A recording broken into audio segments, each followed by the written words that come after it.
Universal News TV, votre chaîne d'information la plus crédible. Julius Ayub Tabé condamné à vie. Le chef des séparatistes anglophones a été condamné à la perpétuité. Le leader des séparatistes anglophones au Cameroun, Julius Ayub Tabé, ainsi que 9 de ses compagnons, ont été condamnés à la prison à vie ce mardi 20 août, par le tribunal militaire de Yaoundé, pour terrorisme et sécession.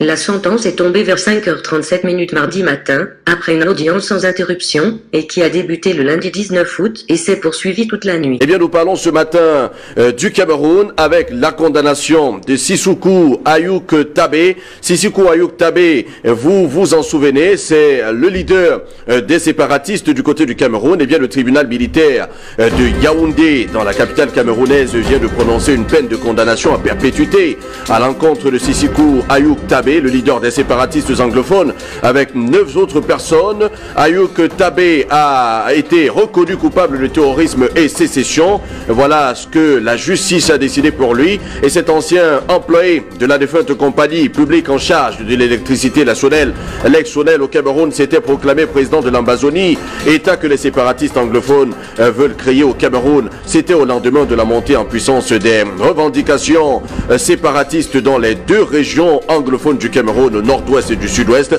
à la fin de l'année 2016. Arrêté donc au Nigeria quelques mois plus tard, ce leader séparatiste avait été transféré au Cameroun avec 9 de ses lieutenants. Tout au long de leur procès devant le tribunal militaire de Yaoundé, ils ont toujours renié la nationalité camerounaise, se présentant comme des ressortissants, ça il faut le dire, de l'Ambazonie. Pour rappel, la crise anglophone déclenchée à la suite des revendications corporatistes des enseignants et des avocats en novembre 2016 a déjà fait environ 2000 morts selon l'organisation Human Rights Watch.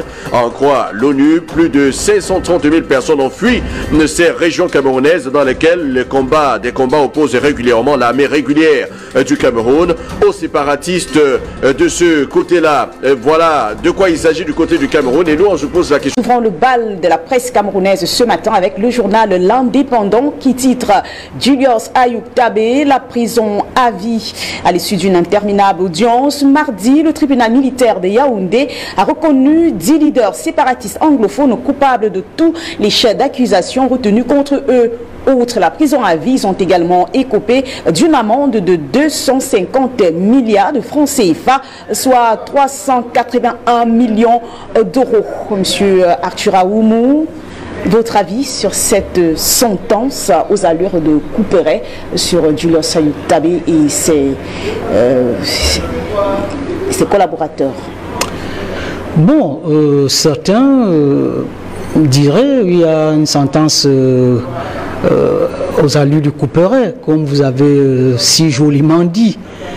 Mais en réalité, la véritable question qu'on doit se poser et à laquelle nous devons répondre de façon sincère et franche, à savoir, est-ce que oui ou non, nous sommes pour la sécession? En résumé, il faut dire que depuis quelque temps, Julius Ayuk Tabé est apparu affaibli par des dissensions internes qui prévalent au sein des séparatistes. Julius Ayuk Tabé et ses 9 co-accusés ne sortiront plus jamais de prison. Ici, Christine Muriel, pour Universal News TV. Merci de suivre Universal News TV sur YouTube, nous vous rassurons que les informations que nous diffusons au quotidien sont suffisamment crédibles. Alors, n'hésitez pas à liker la vidéo si elle vous plaît, et si vous êtes nouveau sur la chaîne. N'oubliez pas de vous abonner et d'activer la cloche de notification pour ne pas rater nos prochaines vidéos.